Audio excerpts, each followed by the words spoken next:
मन की मिटी न वासना, नौतत किया न नास। तुलसी एता पछिमरो, दे दे तन को त्रास। मन की मिटी न वासना, नौतत किया न नास। तुलसी एता पछिमरो, दे दे तन को। कितना भी अपने तन को दुख दो, तन दुखाने से थोड़ी भजन हो जाएगा। ब्रह्मा जी निरुत्तर हो गए, तब वहां पे महाविष्णु ने हंस अवतार लेके सनकादि ऋषि को यही ज्ञान समझाया। चतुश्लोकी भागवत, 4 श्लोक का भागवत कह दिया। भागवत भरा पड़ा है आत्मज्ञान से, लेकिन उसको देने वाले, उसको परोसने वाले माया के लोभी पैसा के खातिर मूल ज्ञान को तो छुपा देते हैं और मनोरंजन करा के लूट के चले जाते हैं, और हम लूट जाते हैं। वरना भागवत भी बहुत ऊंची ग्रंथ है। श्रीमद् भागवत की रचना ही इसीलिए हुई, मन को शांति कैसे मिले, लेकिन वो शुरू में ही है और उसको संत लोग बाईपास कर देते हैं। कितने संतों की कथा शुरू में है, उनका मन कैसे बदला, किस कारण से बदला, कैसे वो मोक्ष हुए, ये सारी कथा हल्के में कह देते हैं।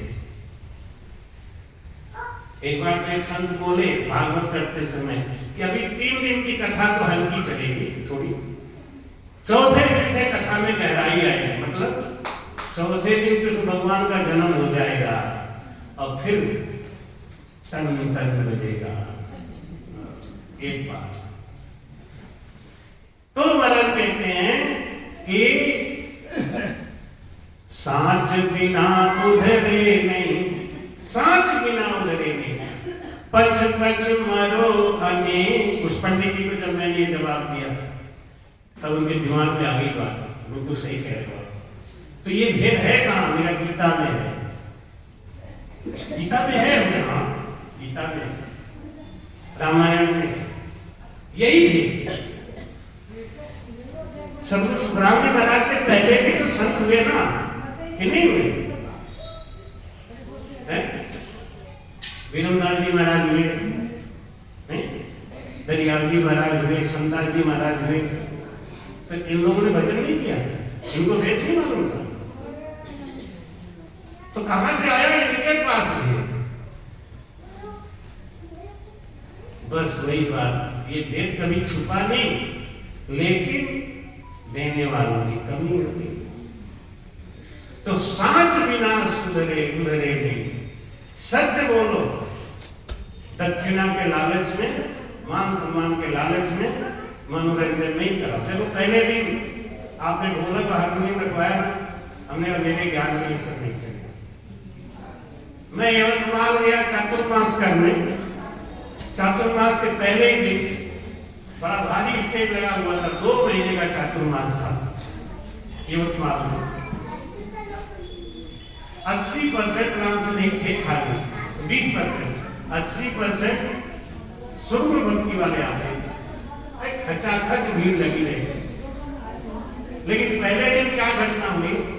पहले दिन मैं जब बैठा तो ढोलक वाले और हारमोनियम वाले वहां बैठे थे। अब मैं कुछ बोलूं तो वो अपना टन बजा दे, तो मेरा दिमाग घूम गया। तो मैं भी सोचूं कि जब ये बेचारे बैठे हैं तो इनका भी कुछ मनोरंजन कराओ, तो मैं हरजस सुनाऊं, गाना सुनाऊं, होना चाहिए ना। फिर मैंने शाम को उनको अपने कमरे में बुलाया, आयोजकों को। हमने कहा कि आप इनको कितना पैसा देंगे? उस समय की बात है, सन 2011 की। वो बोले 500 हारमोनियम वाले को देंगे, 500 ढोलक वाले को। 1000 रुपया रोज, 60 दिन की संगत है, 60,000 रुपया आपका खर्चा होगा, आप इनको मना कर दो। वो बोले महाराज भीड़ नहीं आएगी, हम तो मनोरंजन के लिए कर रहे हैं, भीड़ आवे इसके लिए कर रहे हैं। हमें भीड़ में कोई कमी नहीं है, और अगर आपकी भीड़ में कमी आ जाए, चढ़ावा में कमी आए, तो हमारे विदाई में 60,000 काट रहे। लेकिन हुआ इसका उल्टा, खर्चा खर्च भरा रहता।